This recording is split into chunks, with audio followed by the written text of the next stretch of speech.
కొడితే కొట్టాలిరా సిక్స్ కొట్టాలి, అడితే ఆడాలిరా రఫ్ ఆడాలి. కొడితే కొట్టాలిరా సిక్స్ కొట్టాలి, అడితే ఆడాలిరా రఫ్ ఆడాలి.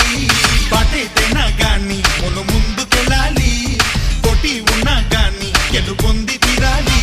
ఈ చరిత్రలో నీకో కొన్ని పేజీలుండాలి. చిందే వెయ్యాలి నటరాజులాగా, నవ్వే చిందాలి నెలరాజులా, మనసే ఉండాలి